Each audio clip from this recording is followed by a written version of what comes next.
It is 7 p.m. on March 2nd, 2021, and we are going to open the Committee of Committees meeting. You roll call, please. I am committee members Chris Campbell, Here. John Talbot. Here. William Luxinger is absent. Dina Simpson. Here. John Christensen is John. You heard it, John? All right. Still absent. Jared Jones. Here. President Rick Worm. Here. Treasurer Brenda Onabady. Here. I first Andy Mazza here. Then I'm an attorney. Engineer Alan Holstead. Yes, here. I'm not an engineer. Alan. Architect. Here. Engineer Aaron Cole. There you go. Is that an insult? A little bit. All right, just checking. He has no train whistles. And Public Works Supervisor Brett Fergie. And Jen, were you able to go in? Okay, she's still out. All right. So for now, I'll entertain a motion for William Luxinger to attend remotely. So moved. I'll make a motion to allow William Luxinger to attend remotely. Second. Should I make one for Jen if she can like? We have to wait till she's available. Okay. Dina makes a motion to Allow. allow William to attend remotely due to work. John seconds. Roll call, please. Jen, is absent. Jared, Yes. John, Yes. Dina, Yes. Chris, Present. William is still absent.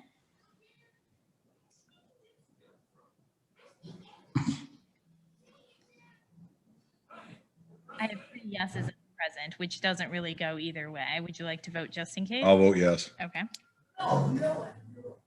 What was that? Good with William being here? Yes. All right, William?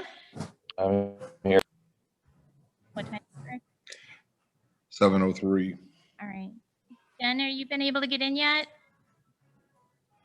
Yes. So I'll make a motion to allow Jen to attend remotely.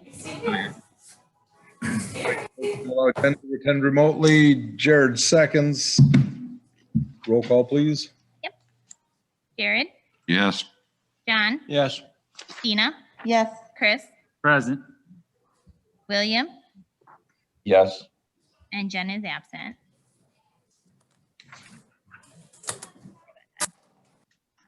Good with Jen? Yep. Yep. All right, Jen's here at 7:04.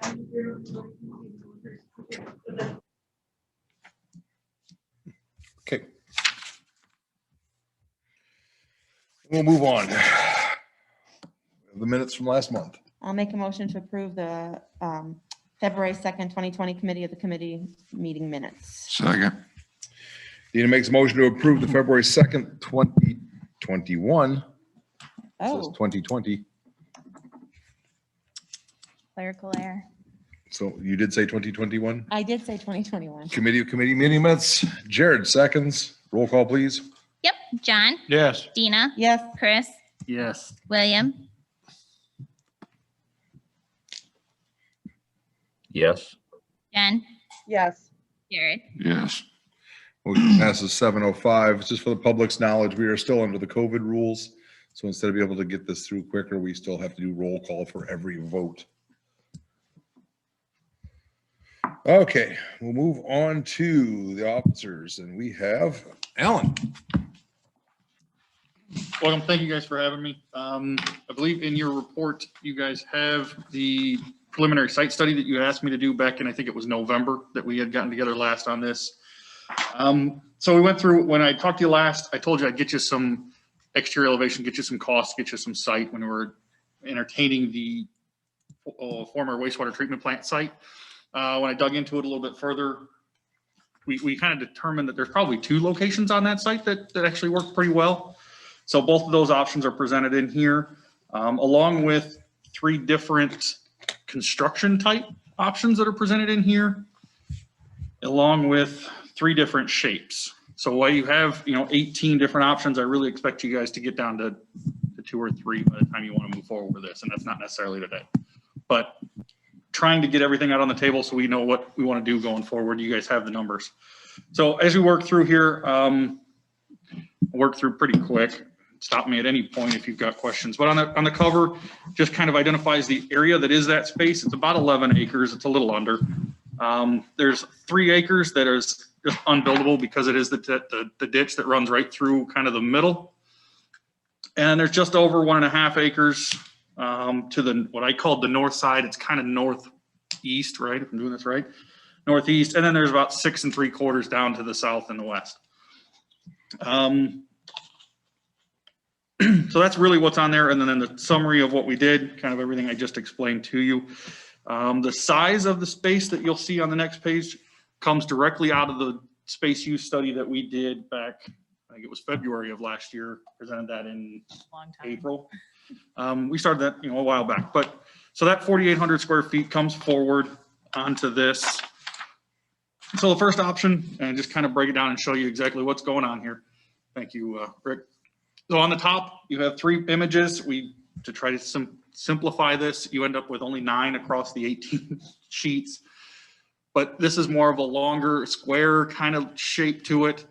But when we were talking, it's all train depots, right? This is, it's a train town. So it's that type of shape, that type of look. It would be entertained in this area, I believe. That's just some casual conversations that we've had. So they're up there, what it could look like. In the bottom left, you have kind of the real close site plan of putting that in the south and west corner, but the far east corner, but on the west side of the ditch. Does that make sense? You understand why we picked that location? Trying to reutilize the drive and the bridge that's there, right? If we move that any further north, we'd have to create an own bridge over that ditch, but we think we can fit it if we tuck it all the way down to that south side, reutilize that drive that's, really just a gravel road at this point, but improve that to be a true drive. Come in there, build a parking lot on the far west side of the building, make a nice presentation to the Junction Road. It is set back quite a ways though, a couple 100 feet if I remember right. And then there's a 4,800 square foot square that really at this point is all I can tell you, because I don't want to start figuring out whose office is where until we kind of get a budget in that stuff, right? That's just the next step in this, would be laying out that physical space. So the budget there is on the right-hand side. The budget lists kind of broken down into big major bullet items. You've got 6 items there from the structure, which we've kind of talked about. It's highlighted there at the top. This one is the first example, or first exhibit, sorry, is a wood frame and truss with steel siding. This is about as basic as you can get, right? This is a really straightforward construction. Interior build out again would be wood frame, of course. Then you've got mechanical, electrical, plumbing that's listed. You've got security, fire, and IT that's listed. Site work, parking lot, and then that access road. All of those have the line items there on the right-hand side for a construction subtotal of $1.173 million.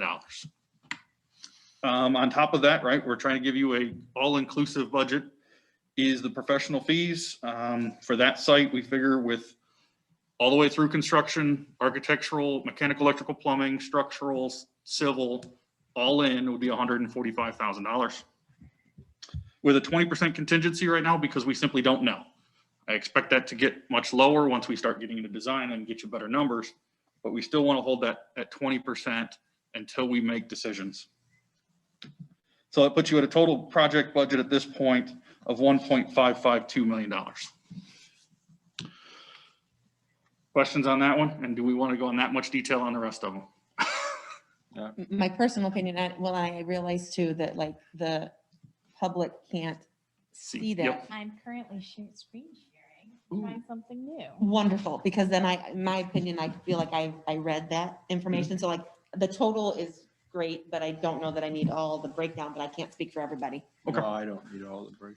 But I do like the location piece. I like Yep. okay. Well, I think you can give us a Little bit quicker. the higher elevation view of it. And if they want more detail, they've got it in their packet. They're more than welcome to read it before we discuss it. Perfect. More questions? No. I was just gonna ask, seems funny that you need a retention pond with that major ditch sitting right there. Never mind, go ahead. We'll come back to it and I'll let Aaron address that one, but that's, so moving on to the second page, that's the second exhibit. We've changed, the only thing we've changed on this is the shape of the building. We have not changed the frame or the structure. We haven't changed the square foot. So the cost is the same. So we did change the pictures across the top. So a different look. Again, it's 3 different ones, all trained. Well, I think, did we change the pictures? Nope. If there's Maybe not. pictures, but it's rectangle instead of square. Yep, just change the shape on this one. So instead of being like this, it's like this. Yep. So moving to the third one, now we've changed the shape to be more of an L shape. We have moved the detention pond, but we haven't changed the size of it, haven't changed the size of the parking lot, haven't changed the access road. So again, the cost stays the same at that 1.552 million. It's just giving you a different look of the building. Again, when we get into the different conversations on what spaces need to be where, that'll also impact, but it gives us an idea of the framework that we would need to work in to make that work. What's the one in the middle? Is that a Chinese restaurant? Or- No, that is a train depot. That one is actually Whitewater, Wisconsin. That's got a weird front. Not quite Art Deco. No, it's definitely not. The one So- on the left and right, I like. Yeah, the far right one I like best Yeah, me so too. far. Yeah. That looks more, If I can back up for just 1 second, go back up one. That one on the far right-hand side, Brenda, do you recognize it? Yeah. That's Davis Junctions. That's track-in. That's, Like that No, area? it's the That's what it looks like. depot. That area, yeah. That area, Depot, yeah. Yep. Okay. that's Davis Junction Train Depot, just so you, That's, it was built of that construction style. That's why it's on that that's page. cool. yeah, I like the right. So now we're on exhibit 4.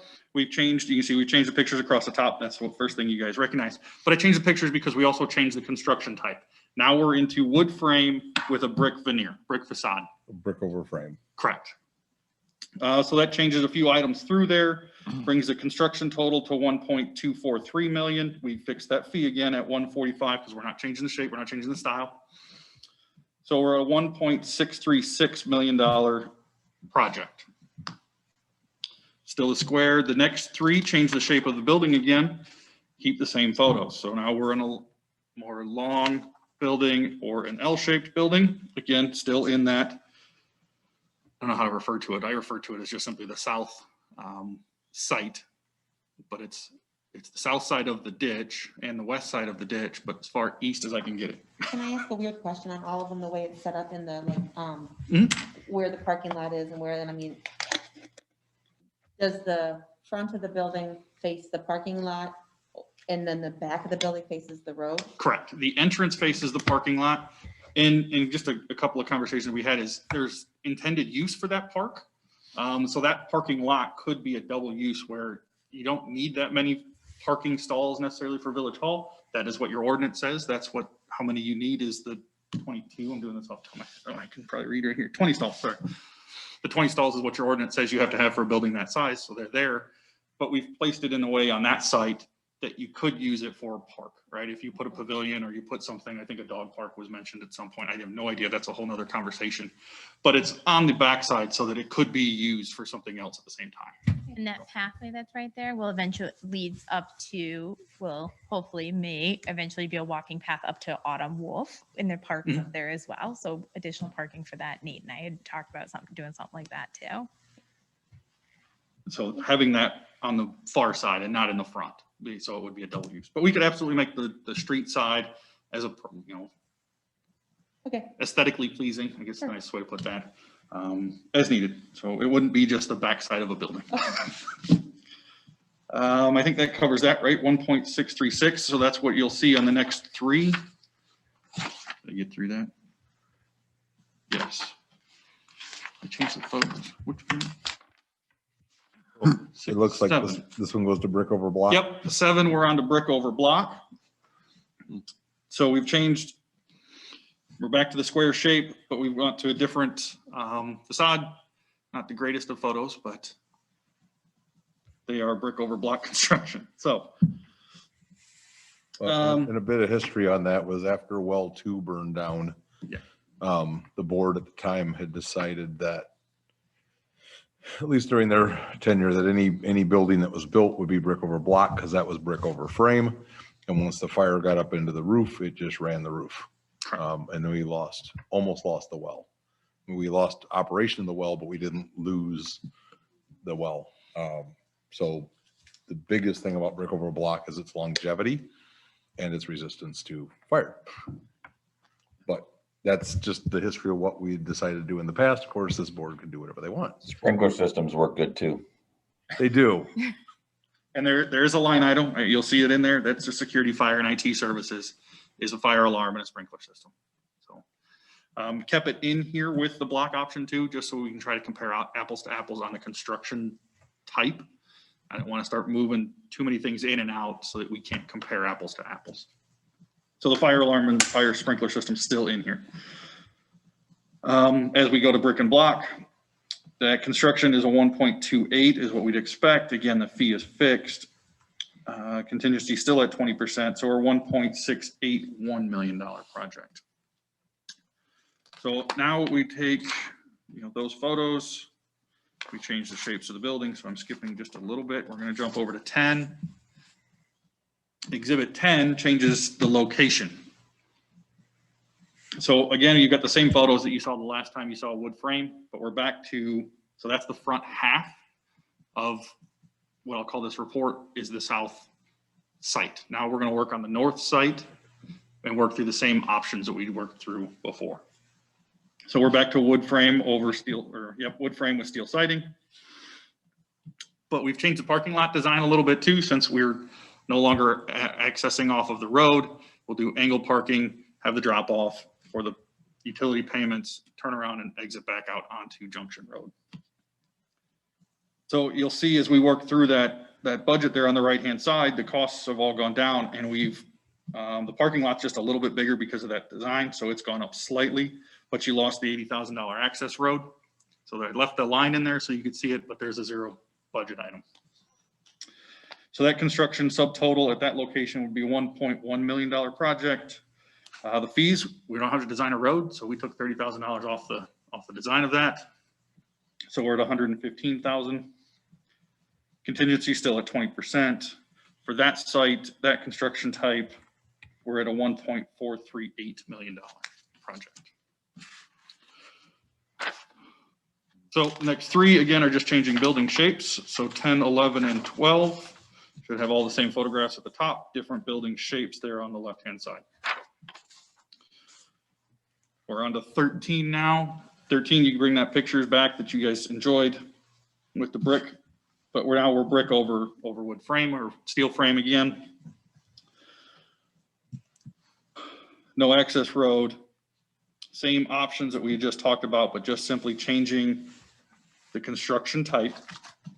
$1.173 million construction with a contingency and professional fees at a $1.522 million project.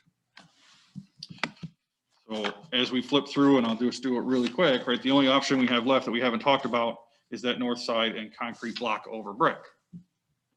That's on 16. Working through the same options, keeping as much of it as apples to apples comparison as we can. Your construction total is a $1.21 million project. After contingency and fees, you'd be in a $1.567 million project. Rick, you can go down a few screens. Yep, sorry. Did I, Oh, 16. There you go. Here and there. There you go. that was the page number. Upper right-hand corner. Alan, I got a question. Absolutely. Wait, All these pricing, am I to assume this is just building and parking lot and road and everything else? Does this involve any of the groundwork or anything, or is that all included? Site work, as far as the detention pond and grading and seeding, it's all included. And so in theory, the pricing is going to stay the same no matter the location? The site work varies very little, right? We try to keep it within that one, I think I outlined, it's a 1 acre impact area. So if we kept that, try to minimize as many variables as I could, really. I'd Yeah, but the longer you have an access road, the more it's gonna cost you. You could move it down farther if you wanted to. Oh, but absolutely. It's just gonna cost more. Yep. Yeah, the longer you want to make that road, the more it's going to cost. So, we try to keep it as tight as we could to that. We impacted 1 acre of land. So that way we kept our seeding the same. We kept our detention the same. I really did try to work this thing as straight apples to apples as you can on each one of these options. You end up with 18 options still, but I think they're still pretty easy to understand why there's so many of them. And as soon as you pick a shape, you lose a The third. benefit to the north side is it's cheaper, but you lose the option of having a park. Because there's no. You don't lose the option of having the park. Oh, you have parking for the park. Correct. You just lose the option of Right. utilizing it for something else, right? The 2-for-1 type of. Well, I mean, mean, Brenda brings up a valid point. We can always put a bridge across the waterway too. Mm-hmm. But it depends on what, you'd have to put some sort of path on the other side for it to lead to. So Yeah. you are increasing your costs there. Yep. What about the utilities in that location? What about the sewer mains?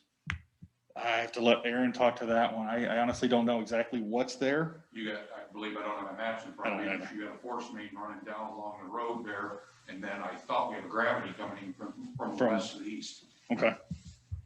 But I guess it's nothing that I know we don't want a can't. building sitting on a sewer main if we can help it. Yep. And I ran it by. Trying to remember where it runs there. What's that? Trying to remember where it runs there. There's a structure up in there. I can't tell. I think there's one that runs, doesn't it, Rick, come from the old lift station on Autumnwood? Doesn't it come through the west there? Is there a sewer main back there? It's been a while. On Autumn Wood, that goes through, that went in past, Thought there was a gravity that came in from the west. I don't have my maps. I don't remember. I mean, it's been so long, but I thought that from Autumnwood, it came down along the detention ditch into the old plant. And then we just bypassed that to the 36 going to the new plant. I have to pull the map. It's all gravity. And then you do have a force main though that runs north-south, That is the one that comes from the lift station. on Pacific.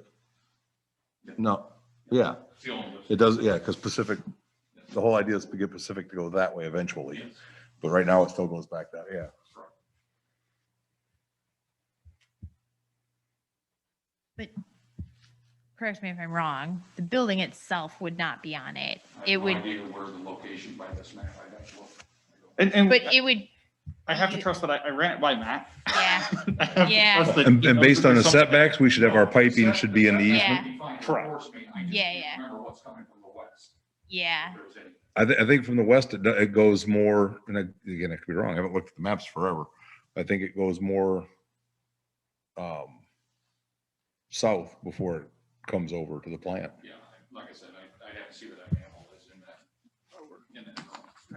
Yeah, I would be, the only thing I could see with your concern there would be pavement over it.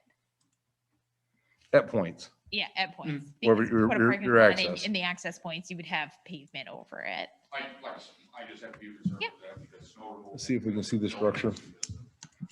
Truth of it is, we don't know everything that's underneath there, period. No, we found a lot of stuff. We found a lot of stuff I'm sure. last year. Alan, you said that's a 1 acre footprint between parking lot and building and everything? Yep. I'd prefer to see this overlay on lot 1, which is about 1.7 acres. I'd like to see how that lays out there. You mean Over here. next to Dollar General? Over here. Lot 1, yeah. And Is that still 1 acre with the detention pond in the back? It's 1.7 acres. I don't even know you got an acre there anymore. I just looked, Does it show the detention pond in the back? yes. And is that included in the 1.7? I can't hear you. You've muted yourself. Hold on. You apparently can't change screens when you're talking, but I'd like to see the overlay, see if it fits. I like the design. I don't like the location, so. And like I said, it's a 1 acre, so anywhere you can find 1 acre of open land that has a road, you can fit the north side and you have a 200-foot road, you can use the south side. There's really nothing there that's site specific.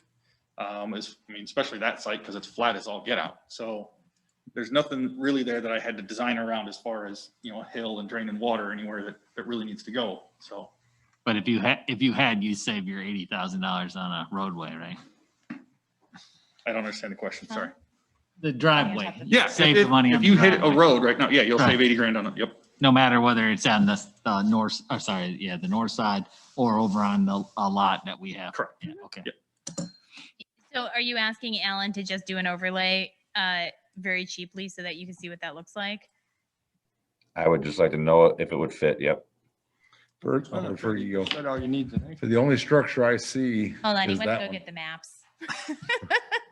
The only structure, Otherwise, I know of 25 other acres. yes, 25 other acres. Those have to be developed, though, so He was that bringing would up cost the more money. thing for It you. would. What's What that? about our property that we own off of 72? Is that what you're referring to, William? Yes, It is what it is. Well, as a joke, yeah, that down to the east, that's the 25 acres I was referring to, but the stuff behind Dollar General that, towards the east, whether the wooded lot is, that was gonna be a bar restaurant like 15 years ago. That's the corner lot I'm thinking of. I think that structure's down here. Why would you want it there? That's the only structure I see in the map is right there. And That's there's too the, close to. Why would I want it up against a house, Jared? I didn't hear that. That was John. Oh, what'd you say, John? I just said I can't picture that there, but On the 1 acre? no, by the I always thought, don't we own the one further out this way? Yeah, No, but all of that's 'em. prime commercial. Oh, it's just me out further out would be away from everything. Now, there's but I there's don't, the border, so. here's my argument for that, John, is Village Hall is used primarily by its residents. And so it's important to me that we remain accessible to our residents first and to commercial developers second, because they'll come and see me 5 times during the course of their entire life. I like this stuff, just all green space the way it is now. I think it will look choppy if you throw a really nice building with that rundown farm next door, and I like that just green. I I agree agree, with Sandy. I John. mean, we want it in an area that our residents use. However, we don't want to infringe upon their residential environment. Some of those renderings on the south side of the old wastewater treatment plant, we're gonna put a road right up along 3 or 4 houses fence. This is lot 1, and there's always the option to reach out to Dollar General and see about purchasing this piece back here. Because on Williams' thought with what he just said, they got upset over 2, 3, 4 cars going down a gravel road. Well, that road was there. But before what I'm this house saying is was- they had an issue with one house, you put a village hall with, Because of dust. you're gonna have a or lot more cars going there. Because of the speed in which they drove down that gravel road, whereas a parking lot is not conducive to speeding down a gravel road. But the reason I made that comment, William, was I am opposed to pushing it into lots 3, 4, or 5. I think that's pushing it into the commercial area. No, but you could do. I agree. I don't, maybe 5, I'd be okay with putting it on 5, but not 3 or 4. And so I'm not, For those of you that know, this is 5. I Oh, really you could prefer, definitely- Yeah, that'd be a nice one to get rid of. I can't say I prefer, I'd be interested to see what lot 1 looks like as well. Yeah, I would, especially if we could get some of the land back from Dollar General. They've got a lot of unused land back there. They do. Not that they'd get rid of it, but Why'd they buy it? I mean, this is all them right here. Expansion. Unless it was a The requirement. way they sell out on the weekends, I'm surprised they haven't. All right. And just Hello, a Rick. side note too, I do believe that I might be thinking Old Forest Main Brick. So when we did that ditch project, we found a bunch of pipe in there that we never knew the village had.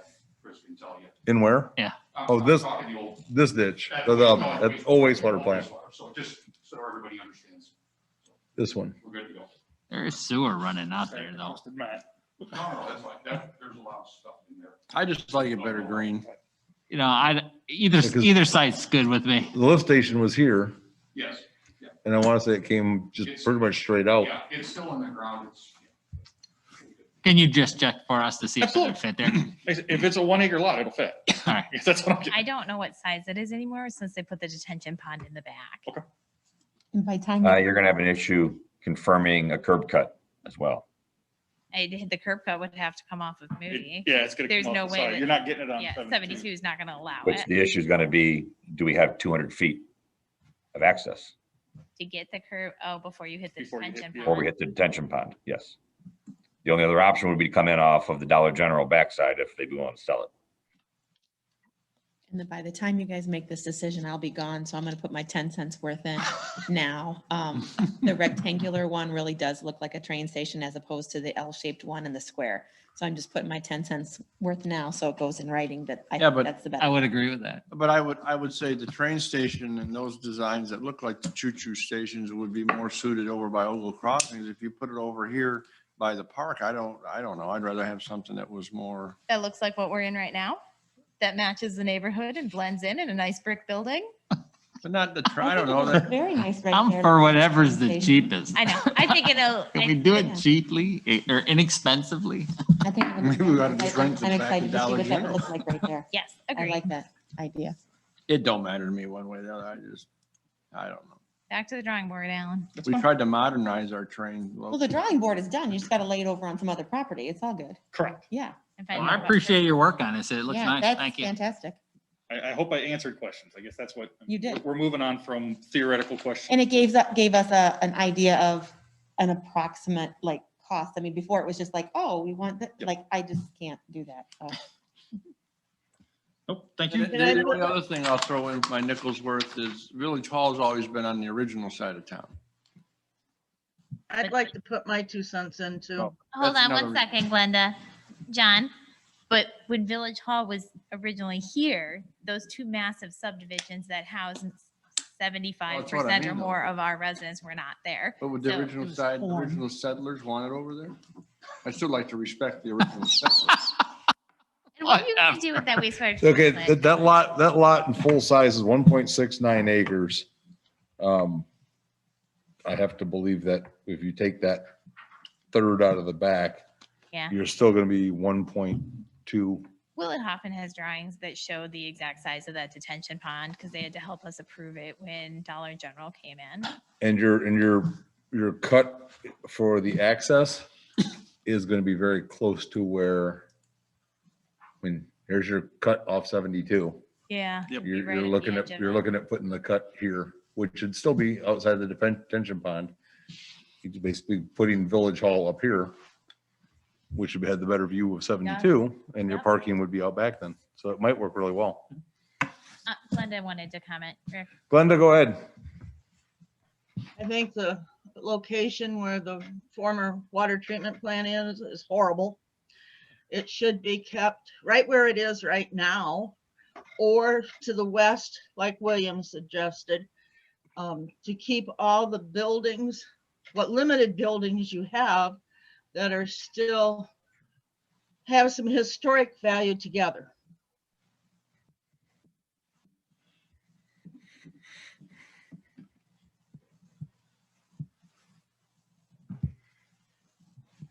Everybody okay with lot one? See what it looks like?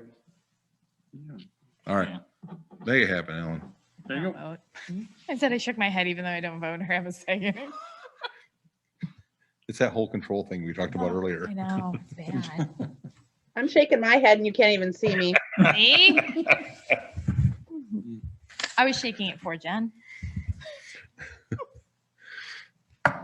All right. Anything further? Yeah, if, I mean, it was brought up, I mean, if he's gonna do the work, should we try and, just get a look of what lot 5 is? If he's already gonna do it? I'll pull it up here.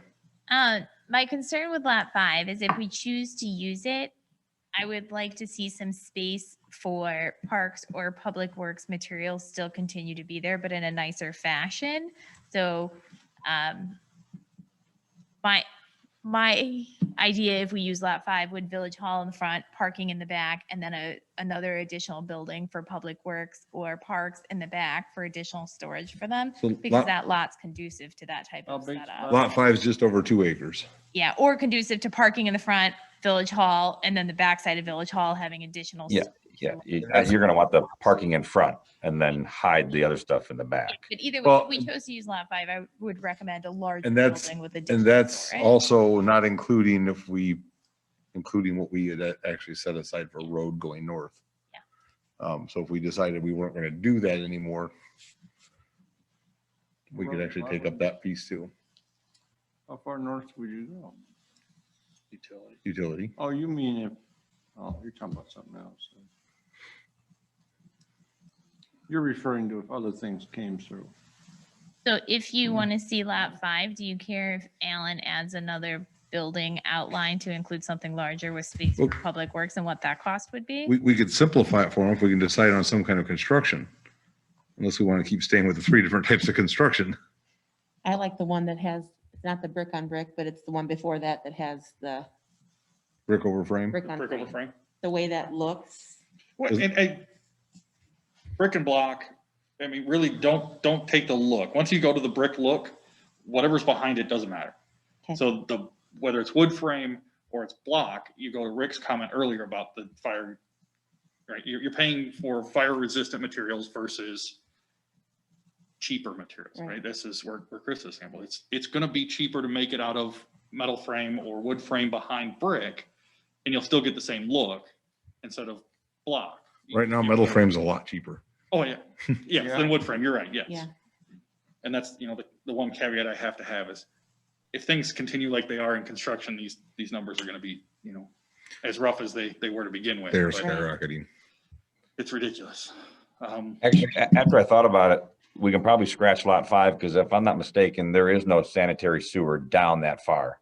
That's gonna be a run and very expensive. There's not water down that far.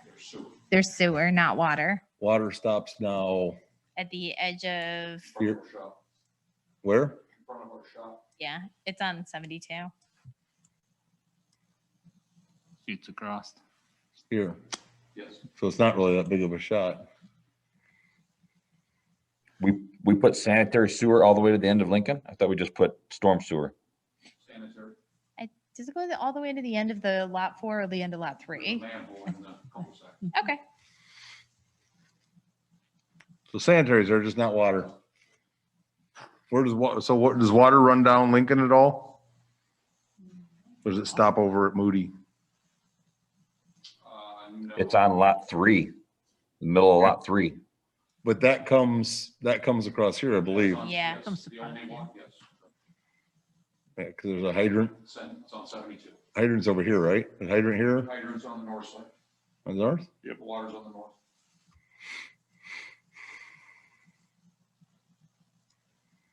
So it's not that long of a run if you wanted to run it. And we'd have both available for the other 2 lots. It is way out of the way, though.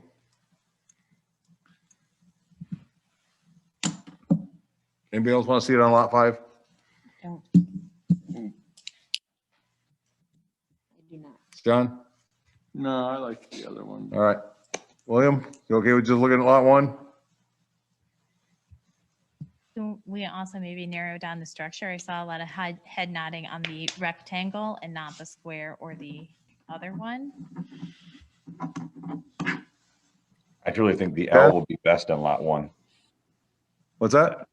I think that L building will be best on lot 1, but whatever fits.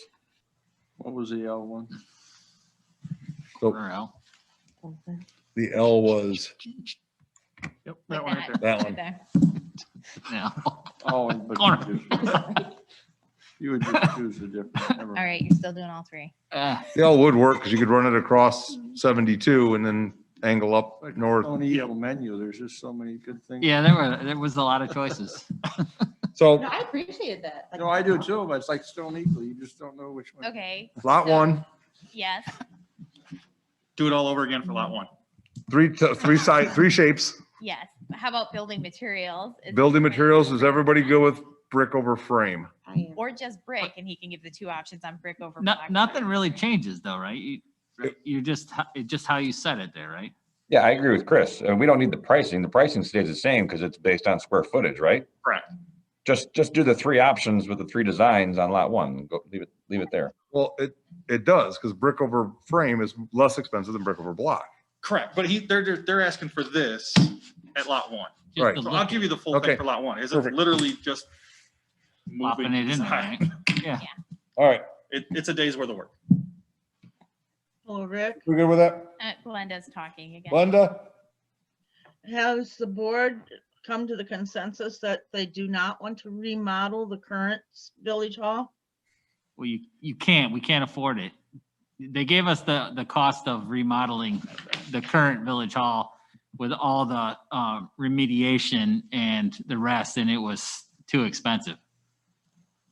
Considerably more expensive than the 1.5 million estimate for a new building. And that would be to remediate it and to build it back. Right. Right, that's. Right, the whole thing, right? Yeah. Yeah. And I don't have that report with me today. I know, but you have already given it to Yep. us. What would you be remediating? Asbestos in the basement. The stuff that's up there and the stuff that's in the basement. So I mean, the question is, And the demolition that you need to do to build it back to the I way that understand it that. would need to be, so. But if remediation. you ever plan on using this building for anything else, that's still gonna have to be done. So William and I had talked about this and talked to, I think I mentioned it to you guys before, talking to the Historical Society and Kim Smeja for the current president of the Historical Society. I've talked a few times about leasing them the building or getting them the ability to do it. Because as a Historical Society, they have access to grants and things that could help them with that we don't as a municipality. Right. So that is something they would like to have further discussion about as we get to that point to see if it is something that they're capable of doing and saving the building at a cheaper cost than we could do. Well, it goes to the point that William usually brings up, which is you hate to go spend money on this and then turn around because of what it's gonna cost here and then turn around and have to do this anyway. So Well, donate you it. guys had already determined that demoing this building is cheaper than fixing it. But- Nobody said it's being demoed. Strike that from the record. To be clear. Well, Sandy said it, so if you have a problem, call her. It was to change this, significantly change. Can you this lean building. forward, please? Thank you. Sorry, what we talked about was any significant changes to this building, that's how much it would cost. They could still use it as is with the few, with the up, Well, with the fixes. that and we- consider that's for now. Yeah. The government's okay with asbestos being left alone as long as you don't disturb it for now. Yeah. And someday when they decide it's gonna be mandated to remove it, then you're gonna look at serious expenses. Well, maybe they'll I help have out this, then. I have this conversation with people all the time. The other thing too that people keep forgetting to look at is this is our streets. This is our water plant. This is all the physical things that you guys can see as changes. And so when I tell you I'm running out of filing space, I know it doesn't mean as much to you, but it does because we are the functioning heart of this village. But we're running out of space. We're running out of conformity. And it's not things you can see, which I know makes it difficult to deal with. But the reason I keep talking Village Hall is because this is important and we are going to reach a breaking point where we just aren't functioning at the best capacity for this village because we don't have the space in which to do it. Wasn't And that so- how we got here? It is. Oh, okay. It is, but he had talked about, making these minor changes, but those minor fixes were to fix it so that it was stable the way it was, not to allow us the space that we need to function appropriately. No, I understood that. Okay. I meant going for, if somebody else uses this Yes. building. They yeah. can fix it however they want. Well, or it could be left how it is, Yeah. basically Oh, it'd be speaking, and we can manageable use for it. them Right. to come Yeah. here. We can repurpose it if we want to continue to use it. We're not gonna build a new building for Village Hall until we have the funds, so it's kind of, right now, it's at a standstill, but I'm saying that when we do have the option and we do go forward with building a new Village Hall or having a new Village Hall, whether it's however we want to proceed with it, that if this building isn't within that, then whoever, if we have the space available, somebody else can repurpose it with the minor Yeah. upgrades Yes. or whatever. And at a not prevailing wage cost, hopefully. Probably. There you go, because they're not a governmental body. you Yeah. know. And that's why I said there are other options out there, but I just wanted to clarify. So when people are like, but you could fix it, but it's not fixing it. It's a Band-Aid. It's not. Well, yeah, absolutely. Not a This is long-term an old Had a lot of building. conversations about that Yes. as far as the process to get where we're at here for this. Yep. Took a lot of convincing, Yes. self included. How old is this building? Too old. 1876. Yeah, about 1876-ish. We But got our but money's not, worth. but Oh, not, not this side. not this part. was- This is in the 50s. That part. Yeah, this Oh, was and- added in the all right. 50s. This is the gym. I could tell you that Northern redid Altgeld Hall, which was built in the 1800s, at a price of over $10 million. And it looks really nice now, but it was very expensive and it still has plenty of issues. Yeah. And it's only been 10, 12 years. Repairing old buildings is not cheap Yeah. or for the faint. No. heart. And they're very, I mean, The as a practical. castle, it looks really great, but Yeah. the functionality of the building is not the greatest. All right, you have direction, Alan? I believe so. All right, Yeah, we're gonna move on. love all that. That was a very long segment. we just did. Sorry. No, it's not your fault. Committee We're the ones meetings are talking. supposed to be. We're the ones doing the talking like we should, right? Sandy? So I actually have two things on there. The first one is a draft resolution amending the Village of Davis Junction's Freedom of Information Act policy. As those of you who have been on the board a long time know, the Public Access Counselor had some additional guidelines that they wanted to see regarding retention of documents once a Freedom of Information Act has been requested. The changes are highlighted in the resolution. It's simply just adding a few lines regarding retention of documents. Can you scroll down to it, please? Certainly. I read it. I just didn't quite understand. Let me scroll down to it. So one more down. There's the changes. So it's simply just adding that that any copies of requests and documents relating to it, I have to keep for at least 60 days after the request is complied with, and then and until a timely request for a review is filed. If a timely request for a review is filed, I have to retain the documents for a year after the request for review, unless otherwise required by the Public Access Counselor or the PAC. Part of this is I now have a bunch of documents that I'm retaining because our FOIA policy doesn't match the records retention policy. So this is just clarifying that so I can dispose of additional documents that are long past their useful date. And you can dispose of them without us having to vote that you dispose of them? Oh yeah, nope. Okay. So I follow the state's record retention policy. But this is just a little hiccup in there. So there, Can that be on the consent agenda then? yep, if everybody's okay with it. Consent agenda? All right. And then the second document in there is an ordinance regarding pedestrian and vehicular traffic. Recently in 2021, the U.S. District Court in the Northern District of Illinois found a local ordinances regulating solicitation in the streets based on a section of the vehicle code to be unconstitutional. And so Dan had reached out to me and asked if there was any objection to him fixing our section that covers both vehicle code and solicitation to be in compliance with the new ruling that came down. Well, that kind of sounds like we have to then. And kind of, Okay. yeah. And he said our ordinance had some language in it that he just needed to firm up again. But he did in his email tell me the village generally cannot adopt ordinances that conflict with the vehicle code, but the village should avoid the vehicle code's content-based regulation. The attached ordinance, in his words, threads the needle by regulating pedestrian and vehicle traffic instead of speech, whereas our current one could be interpreted incorrectly. So You said thread the needle. that's what he said. Wow. Yep. Because we Wild man Dan. enforcing it. And it's really not even an enforcement issue. It's really just how we let solicitors know that this is okay to do. So anyway, any further questions on that one? Is it okay if I put it on the consent agenda? Does it affect panhandlers?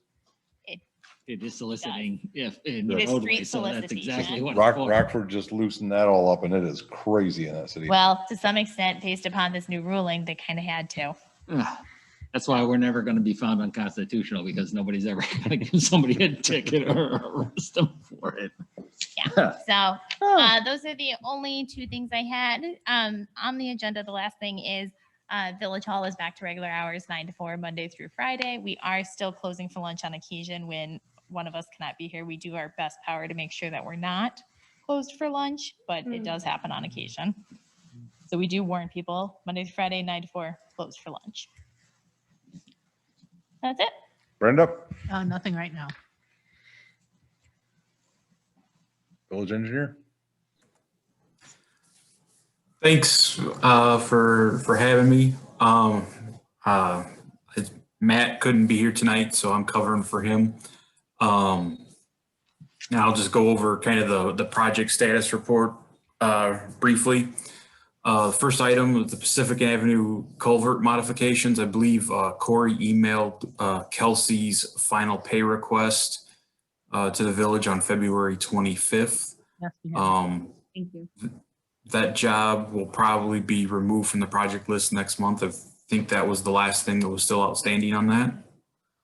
The North Junction Road, blacktopping and widening. We were supposed to have a bid opening, yesterday. Prior to the bid opening, Sandy brought to my attention that, I had omitted, advertising the project in the, Ogle County newspaper, which is part of, the village's ordinance. It's a requirement, and I apologize for that. So what we did, all the bidders, I've showed up for the bid opening. We had 4 bidders who were interested. I returned their bids unopened, and we notified them that we would be rescheduling the bid opening to meet the village's procurement ordinance as far as advertising and doing legal notifications. We rescheduled the bid opening. It'll be held on March 24th at 10 a.m. And I've already sent the advertisement to the Ogle County Life, and I've received a read receipt, so that will be posted next Monday. And I also notified IDOT, and they didn't take any issues, and they will have the project reposted in their project bulletin. So we will be meeting both of those requirements, and I will have we'll have some numbers for the village's first COC meeting in April then. And again, I apologize. That was a mistake on my part, kind of learning what needs to be done, with the village and meeting all the requirements. In regard to the microsurfacing project, we're still kind of waiting for the village to decide if the project will be done in 2021. There is there then hold on. No, it won't be till next year. it won't be until next year. Okay. I'll make sure that gets updated. It'll be on the, The only upcoming project that we have for the streets and ditches that will take place this year is the Can you North lean Junction forward Road. again? Chris, you gotta talk forward. Can you hear me? I can hear you just fine. No, not you. yes. All right. The only one we're gonna do this year, because we're limited on funds and we have some other upgrades to do, is the North Junction Road. We'll put off the microsurfacing and Junction Way until next year or future years. We'll see. Okay. So that way I'll skip Junction Way Street reconstruction. Obviously that'll be postponed. I believe the Edson Road, at a previous meeting, the decision was made in regard to the Edson Road culvert to postpone doing any work on that potential project until there's more of a failure issue that would require the village to take action on that. The Route 72 sidewalks project, there's no change since last month's report. The water tower painting, we have no update since last month's report. And then obviously, we've already discussed the village hall assessment and Alan's report in regard to that. So that's all I had. Hopefully at next month's meeting, we'll have bid results for North Junction Road then. Thank you. All right. Thank you. Thank you. Moving on to the committees, and Jen, All I have is Easter drive-through will be Saturday, March 20th from 2 to 4 p.m. And I will be handing out bags like I have done with the last 2, the Christmas and then the fall.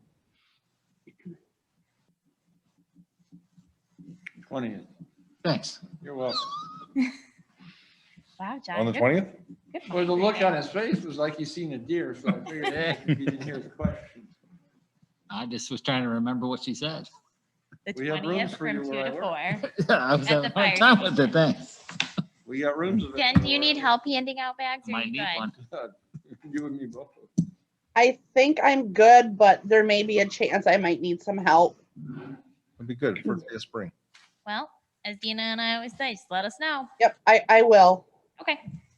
All right, William in finance? Is there a rabbit gonna be there? Jen, will there be an Easter bunny? Do we have a 6'7" redhead rabbit? I wasn't volunteering Fergie. I was just asking if there's gonna be. At this time, I haven't, I wasn't planning on it, but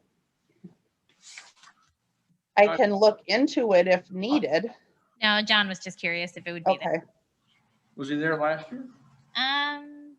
Jen, do you remember if Yeah. the Easter Bunny was there last Yeah. year? No, because last year we ended up not doing it. I ended up Oh, that's right. taking everything out, and then I Oh, yeah. put the candy in bags and handed it out to the families when we did the food distribution for the school. And then what was left over, I handed out with the free popcorn when we did the movie in the park. That's right. Thank you for refreshing our memories. Yeah, I'm not the only old one here. All right, William, Finance? The supervisors called me in the other day, gave a very brief overview of the budget. Still working document, nothing to present yet, but that's really about it. Jared, ordinance? I have a list of things here. I don't know if you guys want to go through it tonight or if you guys would like to do it on the 16th, the next committee. And hopefully it'll probably be better when everybody's face to face. Rick, I know the committee is probably the more appropriate place for this, but would there be a harm in sticking it on next week when we have an attorney here too? Probably wouldn't. That way we're not paying an attorney to come back and talk about it. Does that work for Are you? you okay with discussing it next week? That'll be fine. And that way we can get their input. I know John had some questions. That's a good idea. Remind me, okay, I'll get through my notes, remember what my question. That'll be fine. Liability. I'm gonna put it for next week. Thank you. Chris, we could get a double occupancy room. Might take two of us for one brain. What they charge, we might have to split it. Anything further, Jared? Nope, that's it. John, Parks? I met with Nate last week. He just kind of gave me what he was doing with the budget with the reductions that were coming his way. And then he's working still on the staffing for this year. We did lose, not lose in the sense going to heaven, but Gary's not coming back this year. So he was in the process of hiring about 9 people total. It doesn't sound like when we spoke that any of the ones that were here previously are coming back. We all not 9 different people. So I'm not quite sure. He reached out to any of the other employees that had been here or not. I just know he's got an ad on Indeed and he had a couple interviews last week or this week. So he'll keep everybody, me updated, and I'll keep everybody updated, but about 9 employees. All right, streets, Chris? Fergie was, spoke to his counterpart in the city of Rockford about Edson Road and us plowing Edson Road from North Junction to our portion of it. Apparently the township has a problem keeping up when the when the snow is either blowing or it's heavy. So, and we have to drive over it. So for us, it's an issue of safety. And we would prefer to go ahead and plow that because we're driving over it anyway. And it's no additional cost to us. We would just need a intergovernmental agreement with the city of Rockford, which we already have one, to plow North Junction Road up to Edson. This would just allow us to turn the corner with the blade dropped and plow down to our position. They sound like they're amenable to that. You mean down to 251? No, portion of Edson Road's already ours. Yeah. And it's from the railroad tracks to 251. That's ours. Right, that's already ours. We're talking about the section from the railroad tracks to North Junction. And we drive that, we already have the intergovernmental agreement to plow North Junction Road for them up to Edson Road. And then we turn and go down Edson Road to our section from the railroad tracks to 251.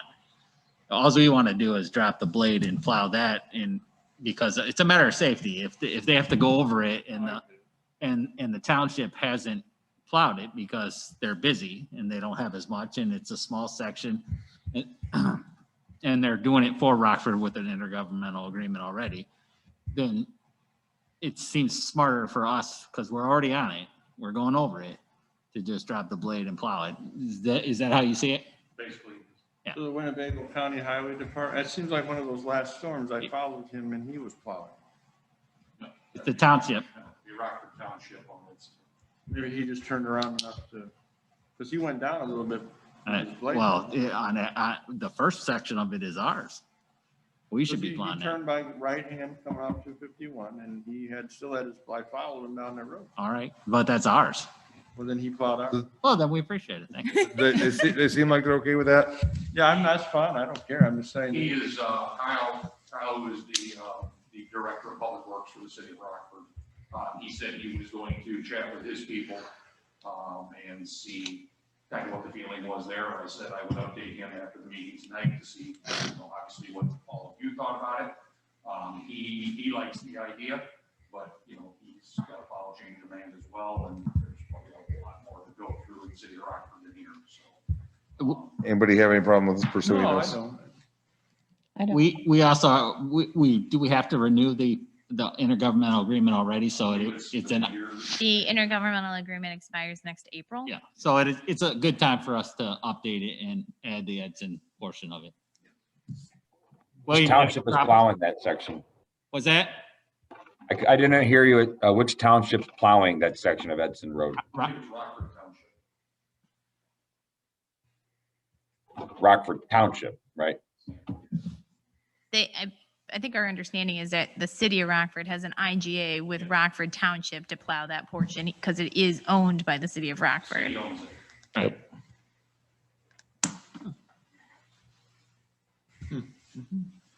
Anything further, Chris? Sounds No. like you've got consensus to move forward. If everybody's good with that, then Fergie can go ahead. I never go that way. Did you have pricing for the Backhoe. yeah, tobacco? Sorry. If you wanted to get into a little bit tonight, yeah, we just got our final price. I did not bring them with me because I didn't know we were discussing it, but yes, I do have. We can save it for the next time if you're not in a hurry. No, I mean, basically it came down to this, I'll keep it real quick, we cut a bunch of stuff off of each machine. I spoke with William, so the used thing, is not gonna matter because of our massive municipal discount when we buy new. So if we were to buy a 2-year-old machine with 1,000 hours, it would cost us about $165,000 because we get roughly a 44 or 45% discount, when we buy new. So they're not, and we don't obviously get that discount when we're buying a used machine. So every machine we looked at that was in that 2-year to 1,000 hour was over 150,000. We got our final number from CAT today, including the extended warranty. The CAT is $94,000. The Deere came back at $92,000, but it, come to find out, has less equipment than we can get on the CAT. If you add that equipment back to the Deere, you're at just over 100,000. So the CAT is a better deal at 94. And buying new is apparently $50,000 cheaper. Is that what you're saying? It's 45% off of their list. So basically the machine is like $200,000 when you buy it. We get a 44% municipal discount plus our trade-in when we buy new. And you get a better value on your trade-in when you buy new. I thought it was better to buy new anyway. We because actually looked at, we didn't realize that's how they did it, so all it right. kind of surprised us when we got to looking at how they do their used. And we realized the size of the discount that the municipality gets, it's like crazy. All right, so we'll be presenting that at The a CAT's 94 with CAT with our extended- trade-in. Yes. That's with our trade-in Yes, off. and that's with our extended warranty. Otherwise, it would be 92,000, but for 2,000 more, we got additional 3 years of warranty. How much did they give us for our trade-in? I can't remember. I think it was 24. 24,000, thank you, yes. So it And is, that's it just 08? makes more sense. yeah, in the Yeah. 2008. 2006. Yeah, Six. even older. We bought it in 08. We bought it. There you All go. right, Yep, makes sense. well, That's just a quick breakdown, because I apologize. and we can do it later. I just wanted to know how that looking into the used portion And went. if you look at it on paper, the Deere is cheaper, but we actually ended up with a lot more options that we wanted originally on the CAT, even at a lower price than their original quote. So you're at 94,000. So All right. it's a much, much better deal. That's all we have, right? Yes. Good to go.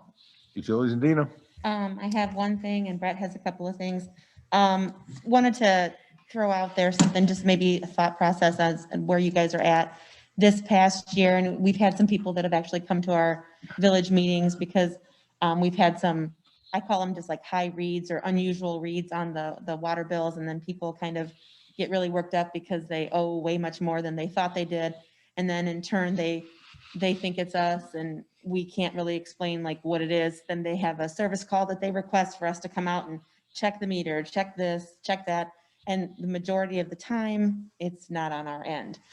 So the conversation that started was along the lines of, and sometimes it seems too, like when we put the onus a little bit on where if people want to put a request in for us to make a service call out there and stop in the day, if we thought about doing like a fee for like, if there's a request for a service call out to a house to do something that is not a typical service request, that maybe we charge a fee of like $10 per request or something like that.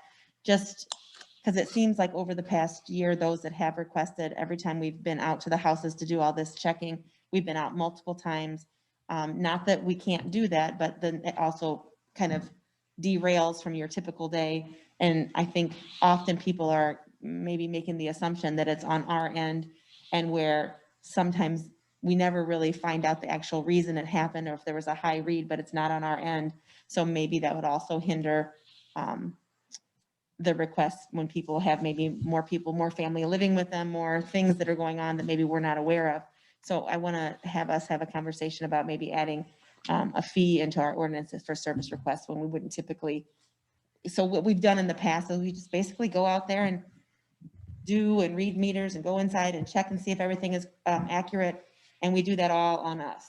I think we might want to consider putting a fee on that for our service requests when there's not anything that we've done that would be different than typical usage. Have we ever found that it was our fault? I think once in my 5 years of being here, it was something leaking on our end. I think once that I'm remembering.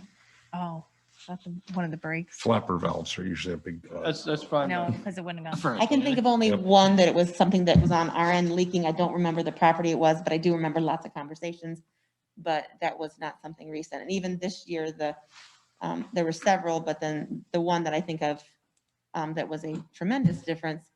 The last one that was on her. It was not on us. Okay, And there's nothing to explain it, but it was not on us. so she's paying that bill?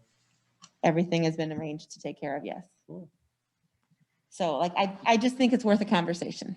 I think I you think a should. fee is, a minor fee is not an issue. Yeah. But if we find out if it's our fault, then we No rebate fee. the fee. Right. I That's think all I'm saying. I think that's a fair response. I think if we find out it's on our end, then the fee's waived or not, whatever, how we want to do Right. it. But I would like to consider that because I think that I don't even know the amount of hours that it takes for you guys to go in. And I just, on this list, there's like,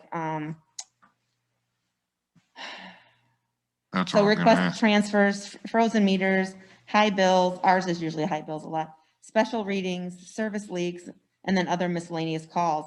And it just, I think that's a lot of time as well. And I don't mind doing it. And I mean, I don't do it, but I mean, I don't mind that we service our customers, but I also know a lot of times those service requests derail the entire day and have nothing absolutely on our end that we're accountable for. Yeah, I'm comfortable. So Forgy, how long does it take you when you get a call? It depends. It just depends on what it is. I mean, a standard by the time, I mean, if we're working on something, most of the time, when we do get what we refer to as a high usage complaint or high usage, request, by the time we get that, we get there, we do whatever. I mean, it can be a half an hour, 45 minutes, could be an hour. It just depends on. And it's two the employees. situation. And it's two employees. Yes, we They don't go do alone. not go in a home. No. Well, I think $25 would be more fitting for the call since it's two employees, 25. And if it's our fault, we bite the cost. If it's not ours, I'm not opposed to that. Are we okay if like maybe I ask Sandy or somebody to draft something up to see what that would look like? Do we have a space for that in our, Our annual fee ordinance, I Annual actually have fee. a few other changes I need to There make. you go. And so I was just waiting. I would actually go the opposite, and I mean, I'd oppose this. Currently, we do this under a courtesy format. The minute we start charging, we're technically providing a service. And if we don't find an answer for them, then we just make our residents more irate. And this is probably something that we should actually start getting away from doing outside of checking the meter up to the meter valve in the house, and that's it. I mean, we really should not be walking around the resident's house. If they have a legitimate problem, they should be calling a plumber. Our guys aren't licensed plumbers. They don't walk around the house. So here's the kind of process of what happens. And this is why. I mean, they've checked toilets, they check running toilets and all that, right? So hold on. No. We used do to. not. No, So- we don't go in the house. Let me start on how it ends. It starts at Village Hall, and then I'm going to let Fergie end with it. So when they call Village Hall with a high usage, we go through all of the possibilities: additional people, running toilets, water softeners, whole house filtration systems. Like on the phone before any work orders are done, we go through and ask them all these possibilities of things that it could be before we even go out there. And he always answers no. The answer is always no. Right. So, and it's always our fault. And so then at that point, we have to do a work order, and then I'll let Fergie pick up from where he goes from there. So yes, real quick, William, you are correct. Back in the day, I can't hear. Is your mic on? yes, can you hear me, William? Vaguely. Try that one. How about that, William? Yes. You should. Much better. Okay, so back in the day, you're right. Back in the day, there were former employees that used to do that. They would go through the house, they would check things for the homeowner. We kind of put a stop to that years ago and said, we are not licensed plumber, we're not certified, we can't do that kind of stuff. So basically now, a standard high usage for us is obviously 2 employees. We will take our equipment, we'll touch read the MXU first thing before we go in the house. That's the little box that hangs on the outside of the house. We'll touch read the MXU. We will go in the house, we'll confirm that reading with the actual water meter reading, make sure they're reading the same thing. We have 2 different styles of water meters. We have iPearls, which are flow through electronic, all digital, and we have still some of the old school, what we call the old school mechanical dials, where you actually got the little numbers, you see the dial spinning around. So, we get to the meter. First thing we typically do, we ask the homeowner, do you have anything that is calling for water in your home? Most of the time they say no, so first thing we'll do is we'll check the meter, see if the meter is moving at all. If it isn't moving at all, we'll have them go to a sink, run some water, make sure the meter does move. Once they run some water, shut it off. We'll wait again. We'll watch the meter because we can see if there's water going through it. Even if it's a trickle, we may stay there 10 minutes and watch that meter, because even low flow will show eventually on that meter. During that, usually the homeowner is explaining that, what the issue is. A lot of times we get shown the bills and things like that have nothing to do with us. But that's a standard high usage. I mean, sometimes there's a little more, sometimes it's a little less. But basically we're checking the meter in the house to see if water is flowing through it. If it is, something in that home, 99.9% of the time is calling for water. Even if it's a drippy faucet, it's still calling for water. But we do not go through checking toilets, checking sinks. We don't do that. We haven't done that, unless we're literally standing by a water softener that's running. I mean, sometimes, but we don't hunt stuff down in the home. So basically, we're wanting to establish a charge now to come in and check our meter. Is that what I gather? So here's what my goal would be. This came up in a group chat in the clerks as a small $10 charge. And really my goal would be so that when we list all those things, when they call and say, check all of these things, that it encourages them to check those things first, as opposed to automatically defaulting that it's not my fault, it's your fault. And so I'd like a slight incentive. I'm not asking to penalize anybody. No. I'm asking to make it more encouraging of them to check it themselves. And that way they do those things. And if we go out there and find out it's our fault, then we don't charge them. But if we go out there and their usage is normal, there needs to be some onus on the residents to do the checking too. How often are we doing these call outs or whatever? Maybe 5, 6 a month. That's on a high end. Yeah, like Yeah. 5 or 6 Yeah. a month on a It high kind of end. goes in Not- spurts. I Yeah. mean, we will get hammered It's with not them and then, tremendous, like maybe 5 Yeah. bucks a month. Yeah, and then we may go a couple months with none. So it's all over the place, but I But really, we're just truly only checking our equipment. we are. I don't know about a fee for. but Exactly. But we have to go out there and still read it and still check it, and we're still using our time. Right, then that should be scheduled at our convenience. We shouldn't be dropping anything to go do this.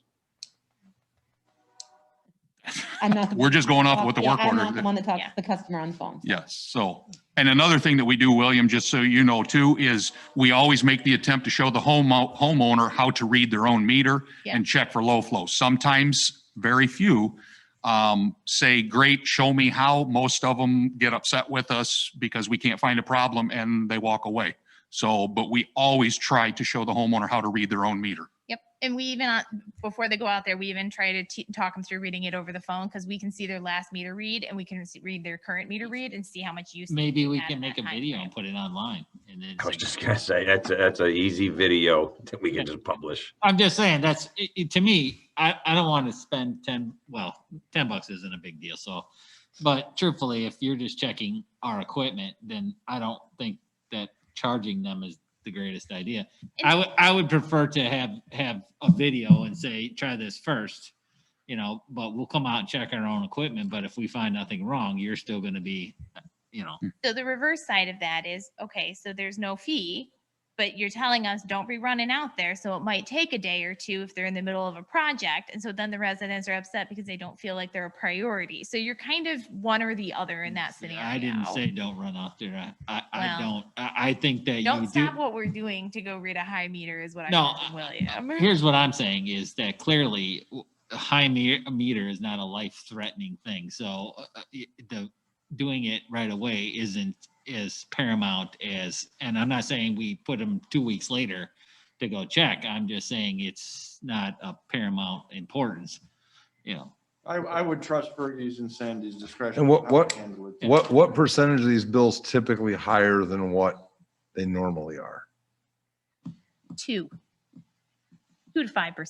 2 to 5%? Yes. Then waiting 2 or 3 days to get us out there is not going to kill them. It's not, but it's not But- customer centric either. Right. And so we're talking about, a small $10 or fee to encourage the customer to do some looking themselves before calling us out there, is getting you the same result as waiting a day or two. It's still not, that's what I'm hearing. Well, is it's still again, not a customer centric. If you take a little bit of the ideas here and we make a video on how to look at your meter, how to test it, how to make sure everything's shut off in your house. Yeah. And then go look at your meter and see if it moves. Wait a half hour, go back and look at it again, see if anything moved. And if it does, you've got a leak somewhere. Right. I mean, it could be as simple a video as that. And point them to that first. Right. And then say, if there's still a problem, we can schedule a time to be there in the next 2 days. I'm going to say what Brenda always tells me. Not everybody, one of our residents has internet access, is online, or has access to social media or our website. And so we have So to. the same argument, not everyone can afford to pay a $10 fee to have somebody come out and check. I would think the That's what I vast said. majority do. Well, I'm like either We have to way, be cognizant of all residents. if the general consensus of the board is that is not a good idea, then that is what it is. And maybe we try the video and you'll be gone by then. And then come back in a few months and see what really ends up being. Get out. I'm open to any solution right now. Yeah. No, I'm serious. I do care about it, and I absolutely do care about the residents, and I don't want to charge people to death. I know we're talking about 5 to 6 people. I know I'm talking about 2 employees that spend, it seems like when we have a situation like that, I can't even tell you the number of phone calls that you get and the frustration on the, I can't even tell you the frustration on the residents' side when they think it's our stuff, and then what the employees go through when they go out there and it's not, and then it's like, it's a lot. And so I think it's a great idea to charge a fee. I recognize exactly what William is saying in terms of charging for something that like this, where maybe they could afford or couldn't afford if they don't have Wi-Fi. I need to know if the board is not interested in doing that. I'm fine with that. I just think that for anytime, if you've ever gotten the phone calls from the people that are all freaking out that their water bills are too high, it is not something that is a 10-minute process, let me tell you. So.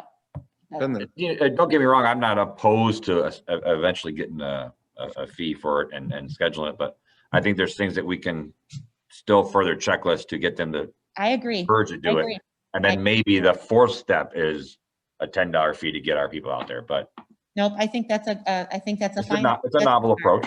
or for, Yep. or for those without Wi-Fi or internet access. It's a fine idea to start. Should be, right, I'm good with that. I'll work with Sarah on putting some social media type stuff together, or maybe a video showing how to read your meter, and And we'll And hope people we'll- watch it. yeah, we'll see how the directing people to that goes, and then we can circle back to that if that's sure. unsuccessful. Well, 2 to 5% difference on your water bill is not that unusual. It is The not one lady who had a, 75,000 Yeah. usage. that's a whole nother story. But on that, when everything's shut off, you should be able to hear something running. But people who consistently have a 3,000 gallon usage, when all of a sudden they have a 4,000 gallon usage, what they see on their water bill is an increase of $8. And so then their increased water bill is their red flag, not their usage. And Correct. some people don't understand that our meters read the 1,000, not the 100. And so maybe it took them 5 months to roll into that To next recognize 1,000. the difference. And so Yeah. then Oh. that's why they have it, but they're only getting it for 4 or Trust 5 me, months. I'm totally familiar because Put that in the video then, and they'll understand. Yeah, we explained that to Oh my people when they God. call too. I don't know how many times I've said that. So like, yeah, Yes. no, I totally get it. I'm fine either way. I seriously am. Anybody here good at I think it's animation? a good start to do the video and we go from there. Yeah, no, I'm familiar with it too. I fill up my pool and mine will go from 3,000 to 6,000 easy. Well, let me use that as an intro. Did you know that we have pool meters available? Yeah, I for do rent know here at that you Village have, Hall? That's a and it's great- just a pain in yeah. the butt. So I'd rather Alright. pay the. But it's, extra. it's an opportunity if you need it. But again, it's Well, something with you gotta be watering, willing to people take a like- little effort to do. This happens all the Correct. time when we're watering lawns. People like, I can't like, I'm so thankful for. Just like what we're trying to accomplish here, the pool meter is inconvenient, so it's no longer used. Yes, it is. We actually It- we created 2 of them. We rent them out. They're actually hot commodities in the spring, except for during times of pandemic. But we've questioned whether or not we need more because people have to rent them on a schedule. But if you are pumping more than, now that prices have gone up, if you're pumping more than 1,500 gallons into your pool, it is worth it to get a pool It meter totally so is. that you are not charged for sewer on your pool water. Yeah, you still charge a deposit, right? It is a $5 fee and a $60 deposit. We literally ask for the deposit and a check so we can hand it back to you upon I receipt understand. later. I'd It's a I'd great rather pay the extra $10. Sorry. Hmm? I'd rather pay the extra $10. But if you're putting in 5,000 gallons at $4 a gallon. No, I I understand. do, and I'm with Chris. Okay, To each his own. yes. I was the same- I was But the same anyway, way. for those watching the Just do the video, hose pool in and meters fill are it. That's what I available. do. I- The availability is there and moving on. Yeah. All right. We're good. And then Fergie has a couple of things that are not like, they're things that are necessities, just so everybody's aware. Just- Okay, so, what is that, B here? We have 2 meters that are in, well, one is what we refer to as our entry point meter. The other one is the actual meter, for well 1. I won't even worry about well 2. That's a whole nother project, but, we need to do a rebuild on each one of those. So I'm not, never mind. Thank you, Rick. Already had me there. This is for 2, they're both 8-inch meters. Everything's the same. They're basically identical. So these are rebuild kits for each one of them. Just so you're aware, I did find a quote that was a total of $60 cheaper. But with this, we actually have someone we can go to. We're not calling a hotline. I actually can call this gentleman, Brian, and he would come out if we have problems. So I thought the $60 was worth that. So basically what you see there, 4560, that would be for 2 rebuild kits. We should be able to go ahead and do the install in-house. Hopefully we won't have any issues. So if everybody is good with that, I would, I would like that on the consent agenda. if we yes, that can. would be If awesome. Everybody's okay with that? Yeah, I'm good. That would be awesome. So, and then C, which is the open channel flow monitor, scratch that for now. We are still doing a little bit of homework on that because of possible calibration costs, because that has to be calibrated. So that's, I'll get back to you on that one. Thank you. Thank you, Fergie. Oh, and real quick, I just got word today that the SCADA project is on the desk for final review. So we should be finding out about, hopefully be going out to bid soon on that, but it is going through the final review That's good with the news. engineers. That's great news. Yes, we're. Any word on the truck? Truck is possibly going to be here the middle of this month. Yeah, now that it won't snow anymore. Great. It'll be 50s before then. Add another month to that. It will snow next year. Yep. Yes, Or it will. later this year. Thank you. We get, Tom. we get a summer on it without, before we Student. beat it up with snow. There you go. There you go. Right. Other than that, I think think we're set. that's it, Dina. All right. Anybody have anything on unfinished business? I think we covered both of them during this meeting. Yeah, the sidewalks is still with the attorney. Yeah. I told him no rush. We've been sitting on it for a year and a half. Anything further from the board members? Public? You know, I'm sorry. Oh. I hate to do this to you, to the board. I forgot. I sent the lease agreement to the HOA yesterday. License agreement. Sorry, license agreement, not lease. I misspoke. The license agreement to the HOA in what I consider to be the final version. It's been through our attorneys, their attorneys, and back to our attorneys. And I don't want to send it back to our attorneys again. I don't want to pay attorney's fees for something that was supposed to be, minor and inexpensive. So this should be the final version, that they either accept or don't. That's kind of up to them unless the board here thinks that we should negotiate farther on it. It's pretty standard and the attorneys think it's pretty good. Is that? Yes. Yeah. For those who don't follow us regularly, can you explain what the HOA license agreement is for? Is the license agreement is for the entrance to Ogle Crossings so that they can keep the wall and the nice flagpoles and the landscaping, and we'd like them to have that, and it's at a reasonable cost, just so that they can maintain it. We don't have to. And basically speaking, we've been through the licensing agreement a couple times, and this should be the final version. So I'm hoping that they'll sign it and send it back to her. I asked her to do that. I just wanted to keep you guys up to date. Thank you. No problem. Sorry, that's it for me now. All right. Public? Back to the issue about reading electric meters when seems to be a problem. I agree with William. We happen to have too many people in this town that are elderly and on fixed incomes. I being one of those.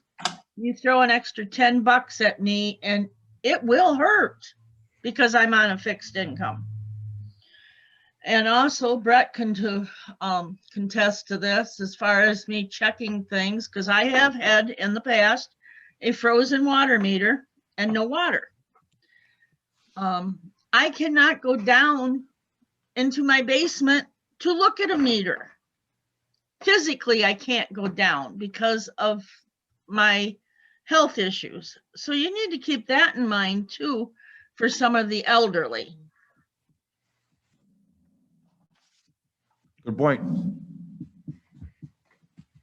That's all I have. Thank you. All right. One more time. Anything from board members, officers, employees? Can I just respond to Glenda? No. It's just a question, kind of. You're going to anyway, though, aren't you? Yeah. It's that control problem. No, this is, I know. it's not, the fee would not be for frozen meters. The fee would not be for a meter that is underwater, because Glenda is correct on all of that. The fee would be for when you have a usage of 1,000 gallons more than you normally use, and you're calling us, asking us to go and spend our time investigating your leaky toilet or your water softener that's run too long or is stuck in the regen mode or those types of things. And so it's not generated towards when your meter is frozen, because that's clearly we have to step in at that point. That's our issue. Yeah, but at this point it's a mood issue anyway, because we can. Yeah, that we've already resolved that we're not going to do that. So it's kind of a moot issue anyway. Well, my softener broke right in the middle of its regen and sat there and regen for a day before I heard it. We had a former employee's softener regen for an entire month and a half. Ouch. Figured it out when they saw their water bill. Hmm. Sandy, I understand that. And in my case with the frozen meter, I Yeah, did take precautions, and now my uncle comes out and covers that all up with a tarp 4 layers thick, hopefully so it doesn't happen again. oh, agreed. I just wanted people to know, like, that's That's not, not what the that's not intent what that was. fee was No. Right. for. That fee is for a legit high usage issue on behalf of the resident when they're really on what we can see is not an issue. But either way, moot for now. Anything further from anybody in this room? Motion adjourned. Second. Jared makes a motion to adjourn. Chris seconds. Roll call, please. Tina, Yes. Chris, Yes. William, Yes. Jen, Yes. Jared, Yes. John. Yes. Adjourned at 8:32. Thank you.